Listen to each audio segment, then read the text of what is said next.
अहिल्यानगर जिल्ह्यातील शेवगाव नगर परिषद निवडणूक यंदा महायुतीमधील फुटीमुळे अधिक चुरशीची बनली आहे।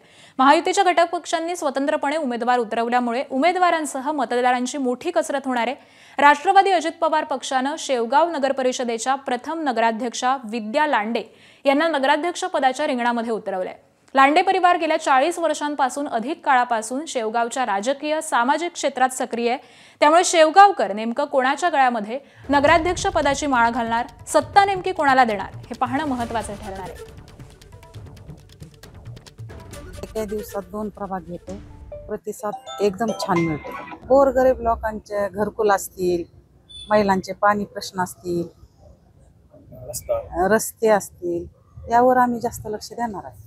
गेल्या 40 वर्षाचे कामं आणि आता मी होते सत्तेवर तेव्हा कमीत कमी 6 दिवसाला 4 दिवसाला तरी पाणी येत होतं। आता म्हणजे 25 दिवस 20 दिवस पाणी येत नाही।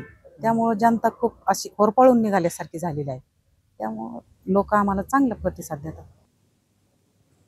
राज्यात सध्या नगरपालिका नगर परिषदांच्या निवडणुकीचा धुराळा उडालेला पाहायला मिळतोय।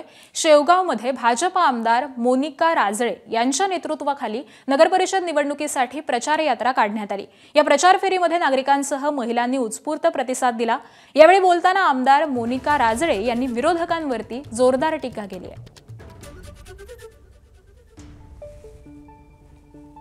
त्यांनी आज या शहराची सत्ता भोगली, त्या शहरावर 40 वर्ष ग्रामपंचायतीपासून राज्य केलं। त्यांनी या शहरासाठी काय दिलं हा खरं तर संशोधनाचा विषय। साधी ग्रामपंचायतचे कार्यालय त्या ठिकाणी उभारू शकलेलं नाहीये। इथले खंड सुद्धा आज या ठिकाणी कुठे आहेत कुठे नाही शोधायची वेळ आलेली आहे। दुर्दैव एवढं आहे की त्यांना 24 ठिकाणी उमेदवार देता आले नाही, 22 ठिकाणीच त्यांनी उमेदवार या ठिकाणी दिलेले आहे।